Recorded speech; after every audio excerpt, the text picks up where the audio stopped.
तो दोस्तों आज मैं एक्सप्लेन करूंगा एक बहुत ही बेहतरीन सीरीज को जिसका नाम है द लास्ट ऑफ अस, जो कि अभी हाल ही में रिलीज हुई है HBO पर। इस सीरीज के अंदर टोटल 9 एपिसोड्स हैं और ये एक American post apocalyptic drama television series है जो कि 2013 में आए गेम के ऊपर बेस्ड है जिसको नॉटी डॉग ने बनाया था। ये सीरीज काफी इंटरेस्टिंग है, काफी बढ़िया है, आपको देखने में बहुत मजा आएगा। जैसा कि मैंने आपको बोला कि इसके अंदर 9 एपिसोड्स हैं, तो आज की वीडियो के अंदर इसके पहले 5 एपिसोड्स को मैं एक्सप्लेन करूंगा और कल की वीडियो में यानी कि पार्ट 2 में बाकी के 4 एपिसोड्स को। सबसे इंटरेस्टिंग बात कि इस सीरीज की IMDb रेटिंग है 9.1 स्टार्स आउट ऑफ 10। जी हाँ, 9.1, जो कि बहुत ही ज्यादा हाई है। इसका सीजन 2 ऑलरेडी अनाउंस हो चुका है, तो बहुत ही ज्यादा मजा आने वाला है। तो उसको भी सुनने के लिए, देखने के लिए चैनल को सब्सक्राइब कर लीजिए, कमेंट कर दीजिए वीडियो पर और लाइक कर दीजिए। तो चलिए अब बिना किसी देरी के चलते हैं सीधा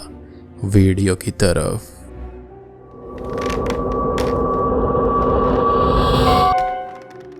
तो सीरीज की स्टार्टिंग में हम देखते हैं 1968 के टाइम को, एक रेडियो शो को जहां पर एक एपिडेमियोलॉजिस्ट डॉक्टर न्यूमैन होते हैं जो कि फंगल पैरासाइट के बारे में बात कर रहे थे और फंगस के बारे में ये बता रहे होते हैं कि आने वाले फ्यूचर में वो फंगस मैनकाइंड के लिए बहुत ही घातक साबित हो सकती है। हालांकि तब उनकी बात को कोई भी सीरियसली नहीं लेता। और इससे रिलेटेड मैं ऑलरेडी एक मूवी भी एक्सप्लेन कर चुका हूँ, अगर आपने वो नहीं देखी है तो जाकर देख लेना, उसका लिंक आपको नीचे डिस्क्रिप्शन में मिल जाएगा। बहुत ही जबरदस्त मूवी है, आजकल की मूवी जैसी नहीं बल्कि रियली इंटरेस्टिंग वन है। खैर अब कहानी 2003 बॉस्टन में आती है जहां पर हम देखते हैं जोल को अपनी बेटी सैरा और भाई टॉमी के साथ में। अब यहाँ पर आज उसका बर्थडे था तो वो सैरा से शाम को जल्दी आने का प्रॉमिस कर देता है और काम पर चला जाता है और सैरा अपने डैड के लिए एक गिफ्ट रेडी करने के लिए उसकी पुरानी वॉच को ठीक कराने ले जाती है, जो कि ठीक होने के बाद में वो घर आ जाती है। अब शाम को जोल घर आता है लेकिन वो केक लाना भूल गया था, जिससे सैरा थोड़ी मायूस हो जाती है, लेकिन फिर वो उसे उसका गिफ्ट देती है जिससे वो बहुत खुश होता है।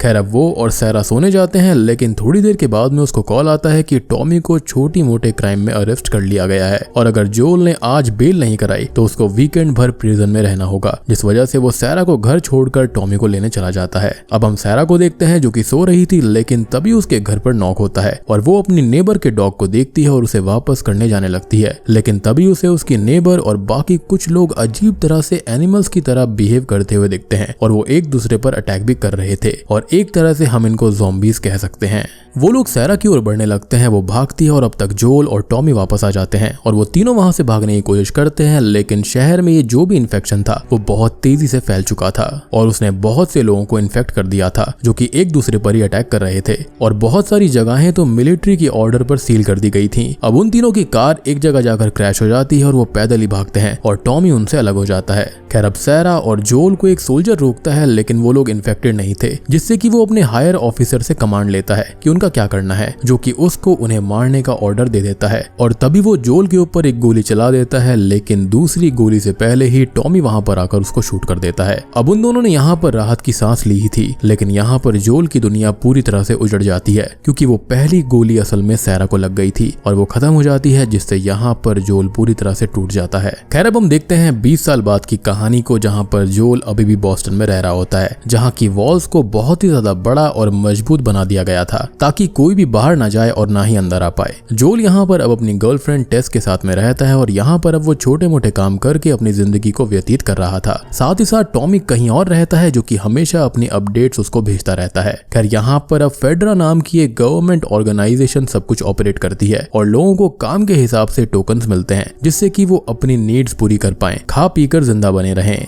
यहाँ पर अब जोल को कुछ मर चुके इन्फेक्टेड बच्चों को जलाने का काम भी मिलता है, जिसको वो बड़ी आसानी से कर देता है, एज अपनी बेटी को खोकर अब वो फीलिंगलेस हो चुका था। अब आगे जोल को पता चलता है कि टॉमी ने कुछ हफ्तों से अपनी कोई भी अपडेट नहीं भेजी है, जिस वजह से वो उसे ढूंढने जाने का प्लान करता है और यहाँ से जाने के लिए उसे एक व्हीकल चाहिए था, जो कि उसके पास में है तो सही, बस उसके अंदर उसे एक बैटरी की रिक्वायरमेंट है, जिसको वो एक आदमी से लेने वाला था, लेकिन वो बैटरी उससे कोई दूसरा ही रेबल टाइप ग्रुप ले लेता है जिसका नाम फायरफ्लाइज था और इस ग्रुप की पहले से ही फेडरा से लड़ाई होती रहती है, यानी कि गवर्नमेंट से लड़ाई होती रहती है। अब मार्लिन के पास एक लड़की भी है एली, जिसका सीरीज में रोल आगे बड़ा काम का है और वो एक स्पेशल चाइल्ड है क्योंकि वो इन्फेक्टेड है, लेकिन उसके अंदर अभी कोई भी नेगेटिव इफेक्ट शो नहीं हुए हैं। अब अगले सीन में मार्लिन के बेस पर टेस और जोल आते हैं उस बैटरी को लेने के लिए और उनका आमना सामना हो जाता है, लेकिन मार्लिन जोल को जानती थी तो वो उसको एक डील देती है कि वो एली को वेस्ट साइड के उनके कैंप तक छोड़ दे और वहां से उसे ग्रुप आगे जाने के लिए ट्रक और कुछ सामान भी दे देगा और कुछ देर सोचने के बाद में वो दोनों ये डील के लिए हाँ कर लेते हैं। अब अगले सीन में एली को लेकर टेस और जोल घर आ जाते हैं और घर पर रहते हुए एली काफी कुछ चीजें जानती है, समझती है जोल और उसके कोड वर्ड्स के बारे में। अब वो तीनों वहां की बाउंड्री से बाहर निकलने के लिए जाने लगते हैं, लेकिन तभी एक सोल्जर उनको रोक लेता है जो कि उनको चेक करता है, लेकिन एली उस पर अटैक करती है जिससे वो उसको शूट करने बढ़ता है। और ये मंजर पहले जोल ने देखा था अपनी बेटी के लिए, तो वो सोल्जर को पीट पीट कर खत्म कर देता है और उसकी फ्रस्ट्रेशन साफ साफ नजर आ रही थी।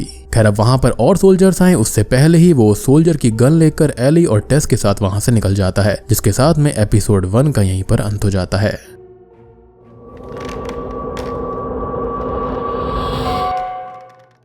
अब एपिसोड 2 की शुरुआत होती है इस आउटब्रेक के 2 दिन पहले, यानी कि 2003 जकार्ता इंडोनेशिया में, जहां पर इबू रत्ना नाम की एक माइकोलॉजी की प्रोफेसर होती है, यानी कि जो फंगस इन्फेक्शंस वगैरह को स्टडी करते हैं। तो वहां पर यूनिवर्सिटी के अंदर एक पुलिस ऑफिसर होता है, वो एक आदमी को चेक कराने उनको लेकर आते हैं, जिसके मुंह से रत्ना को कॉर्डिसेप्स यानी कि वही फंगस मिलती है जिसकी वजह से चीजें इतनी बिगड़ चुकी थी। और अब वो एक और बॉडी देखती है जिसके पैर पर पहले वाले पर्सन ने काटा हुआ था, तो उसके मुंह से भी वही फंगस मिलती है। मींस ये इन्फेक्शन ऐसे फैल रहा था और वो ये समझ जाती है कि ये फंगस ह्यूमंस के अंदर सरवाइव नहीं कर सकती थी। मींस बात कुछ भयानक है और वो वहां से भाग जाती है। अब वो अपने घर आती है जहां पर पुलिस वाले उससे पहले पूछताछ करते हैं कि वो चीज है क्या और कैसे ठीक होगी। लेकिन उससे पहले हम यहाँ पर इस सिचुएशन को समझते हैं कि आखिर हुआ क्या था। तो फ्लावर और ग्रेन्स की एक फैक्ट्री के अंदर एक लेडी सडनली वायलेंट हो जाती है और कुछ लोगों को बाइट कर लेती है और बाद में पुलिस आकर उसको खत्म कर देती है। लेकिन फिर चारों को जिनको टेस्ट के लिए लेकर जाया जा रहा था वो भी वैसे ही हो जाते हैं और उन्हें भी मारना पड़ता है। लेकिन पुलिस को यह नहीं पता चलता कि जिसने उस फर्स्ट लेडी को बाइट किया था वो कहाँ गया, यानी कि पेशेंट 0। साथ ही साथ 14 और लोग फैक्ट्री से मिसिंग थे और इस तरह से ये इन्फेक्शन फैल गया था सब जगह पर। और रत्ना का ये कहना था कि उसके सालों के एक्सपीरियंस से इस चीज की कोई भी वैक्सीनेशन या कोई भी इलाज नहीं है, तो उन लोगों को शहर में बॉम्बिंग कराकर सभी इन्फेक्टेड्स को मारना होगा, भले ही उनके साथ मासूम लोग क्यों ना खत्म हो जाएं।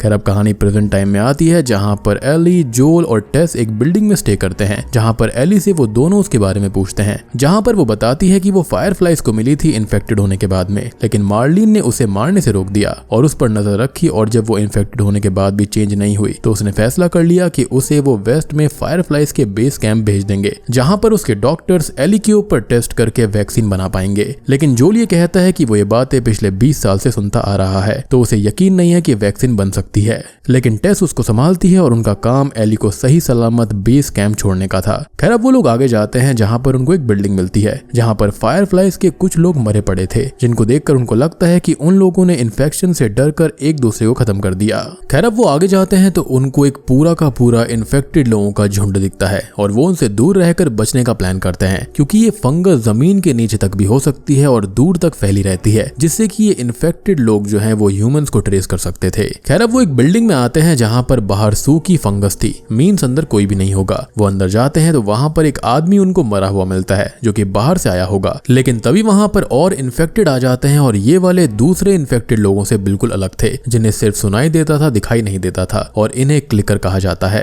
अब वो तीनों जैसे तैसे उनसे बचते हैं, वहां से भागते हैं, लेकिन वो उन पर अटैक कर ही देते हैं। और वो आगे जाते हैं तो टेस पाती है कि वो इन्फेक्टेड है और यहाँ पर एली को भी एक बाइट किया हुआ था और वो अपने आप ही हील हो चुका था उसकी मिस्टीरियस एबिलिटीज की वजह से। लेकिन टेस का इन्फेक्शन बढ़ जाता है। अब वो जोल से वादा लेती है कि वो एली को सही सलामत बेस कैंप तक पहुंचा देगा और अब वो उनको बाहर भेज देती है। वो तभी वहां पर रखे हुए फ्यूल और ग्रेनेड को गिराती है और सभी इन्फेक्टेड को अपने पास बुलाने लगती है और कुछ लोग उन दोनों की ओर भी भागते हैं। और अब तक टेस अपना लाइटर जलाती है, जिससे एक बहुत बड़े ब्लास्ट के साथ वो और सभी इन्फेक्टेड खत्म हो जाते हैं, जिसके साथ में एपिसोड 2 का भी अंत हो जाता है।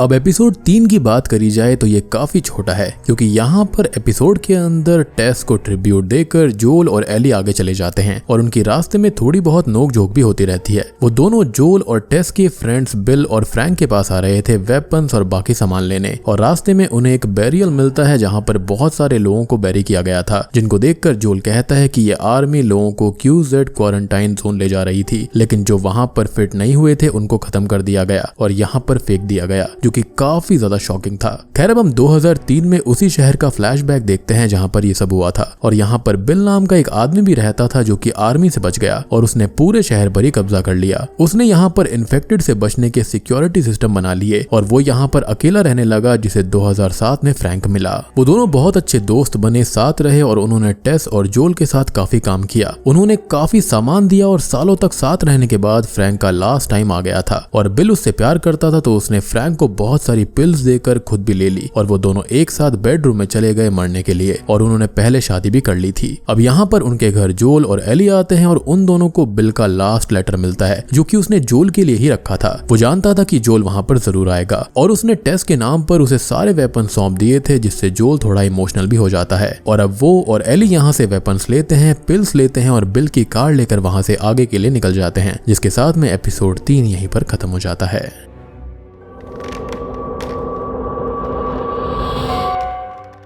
एपिसोड 4 की स्टार्टिंग में हम जोल और एली को देखते हैं जो कि अपने सफर पर निकले थे और उनके बीच एक बॉन्डिंग बननी शुरू हो गई थी। अब जोल का यहाँ पर पहला काम अपने भाई टॉमी को ढूंढना था, उसके बाद में एली को फायरफ्लाइज बेस कैंप तक छोड़ना। यहाँ पर एली उससे टॉमी के बारे में पूछती है तो वो बताता है कि टॉमी उसका भाई है जिसने अपने शुरुआती दिनों में आर्मी ज्वाइन की थी लेकिन फिर उसने छोड़ दिया। अब आउटब्रेक के 12 साल बाद उन दोनों ने एक ग्रुप में काम किया था जहाँ पर वो टेस से मिले और फिर टॉमी की मुलाकात मार्लिन से हुई जिसने उसे फायरफ्लाइज ज्वाइन करने को कहा था और उसने कर भी लिया था, लेकिन अभी उसने वो छोड़ दिया और जोल उसको ढूंढ रहा है कि वो कहां पर है और कैसा है। खैर अब बात करते हुए वो लोग कैंसस सिटी पहुंचते हैं जहां पर उन पर एक और रेबल लेकिन डेंजरस ग्रुप रेडर्स के लोग अटैक करते हैं जिनको मारकर वो वहां से भागने लगते हैं। सिटी के बाहर जाने का रास्ता उन्हें नहीं मिलता तो वो दोनों एक बिल्डिंग में स्टे करने लगते हैं। अब हम देखते हैं एक और कैरेक्टर कैथलीन को जो कि एक आदमी से किसी हेनरी नाम के आदमी के बारे में पूछ रही थी जिसने उसकी और उसके भाई की जानकारी फेडरा को दी थी, जहां पर उन दोनों को अरेस्ट करके पीटा गया। उसके भाई की जान तक चली गई जिसका बदला वो हेनरी से लेना चाहती है।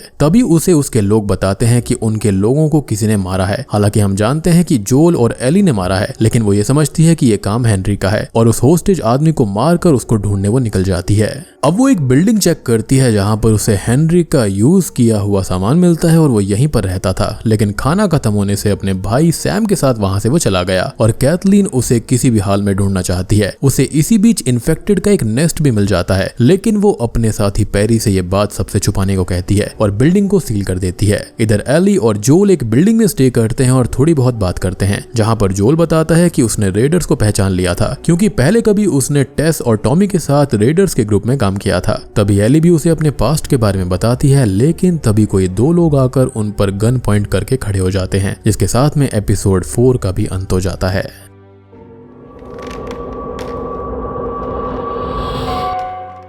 अब हम आ जाते हैं इस एक्सप्लेनेशन के आखिरी एपिसोड पर, यानी कि एपिसोड नंबर 5 पर। तो एपिसोड 5 की शुरुआत में हम देखते हैं कैंसस सिटी की कहानी, जहां पर हेनरी अपने भाई सैम के साथ रहता था और सैम यहां पर सुन और बोल नहीं सकता। कैंसस में इन्फेक्शन आने के बाद में वहां पर फेडरा आई, लेकिन कैथलीन के भाई ने अपने रेबल ग्रुप से फेडरा को खत्म करने का काम शुरू कर दिया और हेनरी की एक ट्रिप पर कैथलीन के भाई को मार दिया गया। कैथलीन ने अपने ग्रुप के साथ पूरी फेडरा को ही सिटी से खत्म कर दिया और बचे हुए कुछ लोगों से हेनरी के बारे में पूछा और ना बताने पर सबको मरवा दिया, जिसके बाद में हेनरी सैम के साथ भागता रहा और वो उस आदमी जिसे कैथलीन ने आखिरी एपिसोड में मारा था उसकी हेल्प से एटिक में कुछ दिन छुपा रहा, लेकिन उसका खाना खत्म हो गया और सेम टाइम पर ही वहां पर जोल और एली आए थे जो कि कैथलीन के कुछ लोगों को मार रहे थे और तब हेनरी को आइडिया आता है और कहानी प्रेजेंट टाइम में आती है। खैर अब वो दो लोग जिन्होंने गन पॉइंट पर जोल और एली को रखा हुआ था वो कोई और नहीं बल्कि हेनरी और सैमी थे, जो कि असल में उनसे मदद मांगने आए थे और ये अपनी वो पूरी कहानी बता रहे थे। अब जोल उनकी हेल्प करके उन्हें भी यहाँ से बाहर निकालने का बोलता है और वो उसको बताता है कि यहाँ पर अंडरग्राउंड टनल से वो वहां से भाग सकते हैं।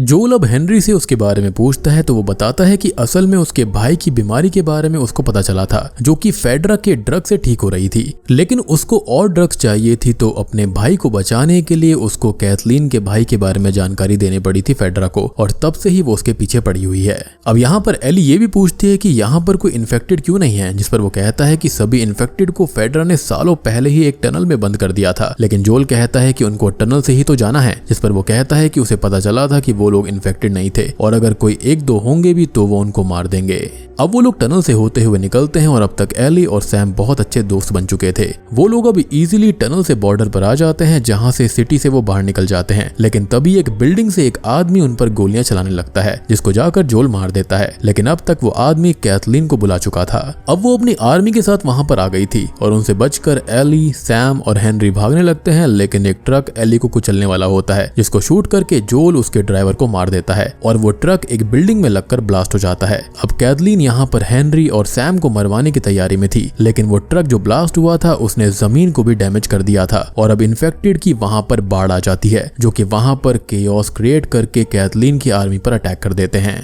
अब यहाँ पर एक बड़ा सा इन्फेक्टेड, गेम की भाषा में बोले तो लेवल बॉस भी बाहर आता है, जिससे कैथलीन को बचाने पैरी उससे लड़ता है, लेकिन मारा जाता है। अब तक जोल हेनरी, सैम और एली को वहां से ले जाने लगता है, जिसको कैथलीन रोकने की कोशिश करती है, लेकिन एक इन्फेक्टेड उस पर अटैक करके उसको खत्म कर देता है और ये चारों एक घर के अंदर जाकर छुप जाते हैं। अब एली और सैम अकेले थे, जहां पर एली को पता चलता है कि सैम बाइट हो चुका है, यानी कि उसको काट लिया था इन्फेक्टेड ने, लेकिन वो उसे मरने नहीं दे सकती थी, तो वो अपने हाथ पर कट लगाकर उसके घाव पर ब्लड लगा देती है, ये कहते हुए कि ये उसको ठीक कर देगा। लेकिन अगले दिन जब वो जागती है तो देखती है कि सैम इन्फेक्टेड हो चुका है, यानी कि उसका खून काम नहीं आया था और वो उस पर अटैक करने लगता है, लेकिन जोल उसको बचाने आता है। अब जोल उसको ना मार दे तो हेनरी उस पर गन पॉइंट करता है, लेकिन गलती से एक गोली सैम को लग जाती है और वो खत्म हो जाता है। और हम जानते हैं कि हेनरी यहाँ पर उसके लिए ही जी रहा था, तो वो खुद को भी शूट करके खत्म कर लेता है। अब अगले सीन में जोल और एली उन दोनों को रिस्पेक्टफुली बैरी करते हैं और एली सैम को सॉरी नोट छोड़ती है कि वो उसको बचा नहीं पाई और वो लोग अब वहां से आगे चले जाते हैं, जिसके साथ में एपिसोड 5 का भी यहीं अंत हो जाता है। तो दोस्तों, ये थी the last of us series के पहले 5 एपिसोड्स की एक्सप्लेनेशन। उम्मीद करता हूँ कि आपको पसंद आई होगी। अगला जो पार्ट होगा वहां पर काफी सारी इंटरेस्टिंग चीजें मैं आपको बताऊंगा, बहुत सारे फैक्ट्स होंगे, बहुत सारी चीजें होंगी, तो उसके लिए चैनल को सब्सक्राइब कर लीजिए, इस वीडियो को लाइक कर दीजिए और कमेंट करके बताना कि किस किस ने ये गेम खेला है, देखा है, इसकी स्टोरी लाइन को समझा है। और अगर डॉक्टर न्यूमैन की बात को यहाँ पर सीरियसली लिया गया होता तो शायद से ऐसा कुछ होता ही नहीं, लेकिन कहते हैं ना कि जब तक आपके सर के ऊपर ना बन जाए आप किसी भी चीज को मान नहीं लेते, यानी कि जब तक आप अपनी आंखों से नहीं देखोगे, उसको फील नहीं करोगे, आप किसी की बात नहीं मानते। और वो जो टीचिंग होती है वो बहुत खतरनाक होती है, क्योंकि उस वक्त अफसोस करने के लिए कुछ बचता ही नहीं। खैर, बाकी सारी बातें अगले पार्ट में होगी, जो कि काफी इंटरेस्टिंग होगा, तो जल्दी से चैनल को सब्सक्राइब करके रख लेना। तो मैं आप सबको मिलता हूँ अगली वीडियो के साथ में, तब तक के लिए